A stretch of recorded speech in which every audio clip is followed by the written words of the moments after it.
Hello everyone, अस्सलाम वालेकुम। कैसे हैं सब? So here I am with another video. I know मैं बहुत देर बाद वीडियो अपलोड करने लगी हूँ कॉज मैं कहीं पे बिज़ी थी बहुत ज़्यादा और वीडियो रूटीन से बन भी नहीं पा रही थी। तो मैंने सोचा पहले कम्प्लीटली थोड़ा सा ब्रेक लेती हूँ, फिर उसके बाद वीडियोस अपलोड करूँगी, क्योंकि एक्चुअली मुझे कुछ कंटेंट भी नहीं मिल रहा था कि मैं क्या चीज़ अपलोड करूँ। फिर मैंने इतने से जो गैप मैंने लिया, इस गैप में मैंने कुछ रिव्यूज़ आप लोगों के लिए लेकर आई हूँ, कुछ आइडियाज़ सोचे, फिर अब मैं आई हूँ। अच्छा, अब हम आज की जो वीडियो है उसका हमारा जो टॉपिक है वो हमने रिव्यू करना है सीरम्स के ऊपर। कुछ अर्सा पहले, 2-3 महीने पहले, ऑलिव नेचुरल्स के सीरम्स बहुत ज़्यादा हाइप पे थे। उन्होंने न्यू प्रोडक्ट्स लॉन्च की थी और वो बहुत हाइप पे थी। तो उन्होंने मुझे कुछ प्रोडक्ट्स भेजे थे और मैंने खुद भी एक बाय किया था। तो अब उसका हम रिव्यू करते हैं, क्या वो वर्थ बाइंग है, आपको ख़रीदने चाहिए या नहीं ख़रीदने चाहिए।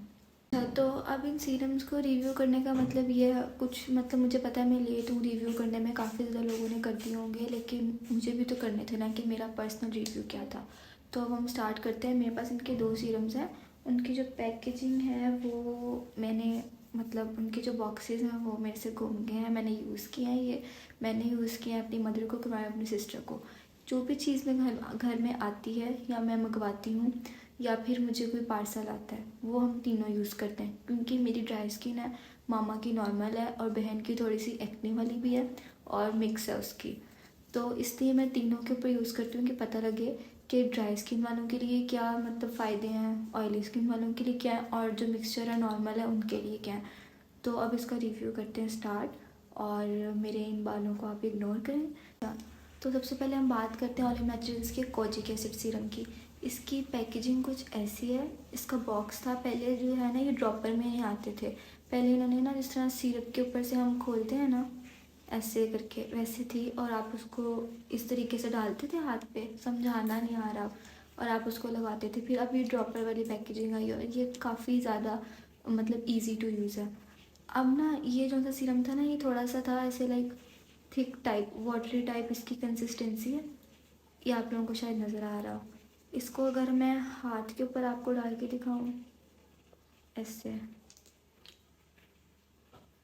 तो ना ये थोड़ा सा ना चिप मतलब थोड़ा सा चिप चिप फील होता है, लेकिन थोड़ी देर बाद ही बिल्कुल स्किन के अंदर एब्जॉर्ब हो जाता है। देखिए थोड़ी सी शाइन भी आती है। तो ये इसकी जो कंसिस्टेंसी है ना मुझे अच्छी लगी थी, लेकिन ना थोड़ा सा ये चिप चिप करता है, वो थोड़ी कुछ लोगों को इससे उलझन होती है। तो इसकी ये कंसिस्टेंसी थी और ये इसकी बॉटल थी। इसके अगर जो इसके ऊपर का कवर है ना वो मैं यहाँ पे पिक्चर अटैच कर दूँगी, तो आप देख लीजिएगा। सेकंड चीज़ इस सीरम की ये है कि इसकी मतलब ऑलिव नेचुरल्स के तमाम सीरम्स में ना एक चीज़ मुझे जो नहीं अच्छी लगती वो ये है कि इनके ना जो सीरम्स है ना उनकी स्मेल थोड़ी सी उसमें से आती है केमिकल टाइप, कोई फ्रेगनेंस नहीं है। कुछ लोगों को वो इरिटेट करती है, मुझे कभी कभी करती थी, तो मैं फ़ेस पे नहीं लगाती। मैं इस वजह से मैंने इनको फ़ेस पे नहीं लगाया, मैंने हाथों पाँव पे यूज़ किया, क्योंकि इसके जो केमिकल की जो स्मेल है ना वो सर को चढ़ती है, और जिसको वैसे ही सर दर्द होता हो आम रूटीन में उसके लिए थोड़ा सा मुश्किल है बेयर करना। तो बाकी इसने बहुत अच्छे रिजल्ट्स दिए थे। अब मैं बताती हूँ उसको ये इसका पर्पस क्या है इस सीरम को यूज़ करने का। कोजिक एसिड बेसिकली यूज़ होता है टैनिंग रिमूव करने के लिए। किसी भी कंपनी का आप सीरम ले लें, ऑर्डिनरी का ले लें, और भी ब्रांड्स हैं मुझे उनके नाम नहीं भी याद आ रहे, तो वो टैनिंग रिमूव करने के लिए हैं। इसको इस सीरम को अगर आपने यूज़ करना है ना, तो इसी केमिकल की स्मेल से बचने के लिए मैं रिकमेंड करूँगी कि आप इसको पहले हाथों पाँव पे यूज़ करें, क्योंकि कुछ लोगों को इरिटेशन भी हो सकती है एसिड से। मुझे लगता है कि इस एसिड की थोड़ी सी क्वांटिटी ज़्यादा होगी तभी इसकी इतनी अजीब सी स्मेल है।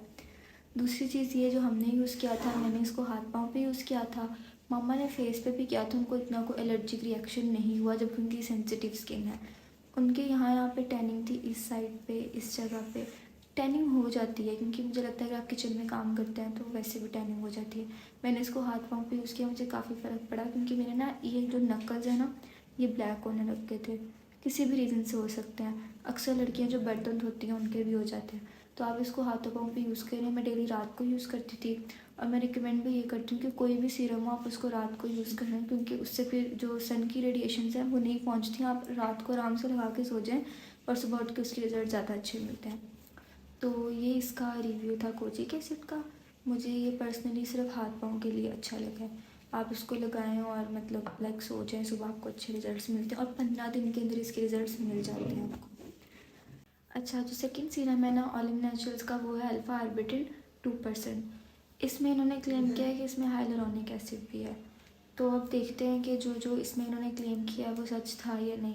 इन्होंने इस पर लिखा हुआ है कि ये इम्प्रूव स्किन टोन करता है, reduce hyper pigmentation, fight with environmental stressors, reduce sign of ageing.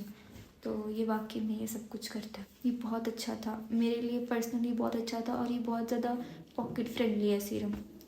अब इसकी स्मेल भी बिल्कुल सेम है जिस तरह उसका मसला था, इसको भी इस तरह केमिकल लाइक स्मेल है इसकी। और दूसरी बात ये कि ये हाइपर पिगमेंटेशन से बहुत अच्छा डील करता है। लाइक अगर आपको मलाज़मा, कुछ लोगों को यहाँ पे हाइपर पिगमेंटेशन होती है, मलाज़मा होता है, वो मैं उसकी पिक्चर अटैच करती हूँ, जिन लोगों को है वो ये यूज़ करें। और फ्रेकल्स होते हैं, एजिंग के साइंस नज़र आने लग जाते हैं, ये उस सब चीज़ों से डील करता है। लेकिन शर्त ये है कि इसको डेली यूज़ करना। इस सीरम को मैं सुबह के टाइम भी यूज़ कर लेती थी, लेकिन तब मुझे छुट्टियाँ थी, मैं बाहर नहीं जाती थी, और रात के टाइम भी कर लेती थी। मामा को भी यूज़ करवाती थी। सीरम लगाने के बाद सनब्लॉक ज़रूर लगाते थे हम लोग। कोई भी अगर आप लोग एक्टिव इंग्रेडिएंट यूज़ कर रहे हैं अपने फेस के ऊपर तो आप लोग सनब्लॉक ज़रूर लगाएं। अब बात करते हैं इसकी कंसिस्टेंसी की। इसका भी कलर बिल्कुल ट्रांसपेरेंट था, ये तो बिल्कुल ख़त्म हो गया। और इसके ना वो वाली नहीं आती, इस हाथ पे लगाती, इसकी वो वाली चीज़ नहीं है, वो चिपचिपाहट कोजिक एसिड की थी ना, इसकी वो नहीं है। ये फटाफट बिल्कुल एब्जॉर्ब हो जाता है और पता फील भी नहीं आती कि आपने कुछ लगाया हुआ है। और एक और बात ये कि कुछ लोगों को ना मतलब हाथ पाँव को बहुत टैनिंग, बहुत उनके निशान होते हैं, तो वो महंगी प्रोडक्ट्स उधर नहीं यूज़ कर पाते, क्योंकि नहीं आजकल लोग अफोर्ड कर पाते सीरम। अपने घर का खर्चा लोग चला लें तो बड़ी बात है, लेकिन अगर किसी को है तो वो इन सीरम्स को ना, इन दोनों सीरम्स को लें। एक को सुबह के टाइम लगाएं, एक को शाम के टाइम लगाएं, तो ये बहुत अच्छे है। ये कोई मेरा वो स्पॉन्सर्ड वीडियो नहीं है, लेकिन ये मैंने पर्सनली यूज़ की और आई थिंक मैं 3 महीने यूज़ करने के बाद ये रिव्यू दे रही हूँ, और आप लोगों के सामने मैं कितना लेट इसका रिव्यू दे रही हूँ। बाकी ये बहुत पॉकेट फ्रेंडली सीरम्स हैं। आई थिंक 550 का एक है, और अब शायद 600-700 के हो गए हों, लेकिन जब मुझे आया था पार्सल और जब मैंने ऑर्डर किए थे तब 450-400 ऐसे थे, और जब सेल लग जाती है तो वैसे ही कम हो जाते हैं। तो ये इन दोनों के बिल्कुल ऑनेस्ट रिव्यूज़ थे। अगर आप लोगों को कोई भी मसला, इवन कि लड़के भी ये चीज़ यूज़ कर सकते हैं। कुछ लड़कों को भी प्रॉब्लम होती है, उनके भी पिंपल्स निकल आते हैं, उनके भी फेस पर टैनिंग होती है, बल्कि उनके ज़्यादा होती है, वो सारा दिन बाहर रहते हैं। तो आई रिकमेंड कि सब इसको यूज़ करें। हाँ, अंडर 18 वाले ना यूज़ करें, उनकी स्किन वैसे ही इतनी अच्छी होती है, उनको कोई ज़रूरत नहीं है यूज़ करने की। अपनी स्किन के साथ पंगे ना लिया करें। जो मसला है सिर्फ उसको ट्रीट करने के लिए वो उससे रिलेटेड चीज़ मंगवाया करें, वरना कोई ज़रूरत नहीं है इस तरह की केमिकल वाली चीज़ें यूज़ करने की। तो ये आज का ऑनेस्ट रिव्यू था। आई होप आप लोगों को अच्छा लगा होगा। और मुझे पता है मैं बहुत लेट हूँ वीडियो बनाने में, लेकिन आप लोग मुझे सपोर्ट करें। इंशाल्लाह अच्छी वीडियोस और बनाऊँगी और जल्दी आऊँगी वापस। ओके, अल्लाह हाफिज़।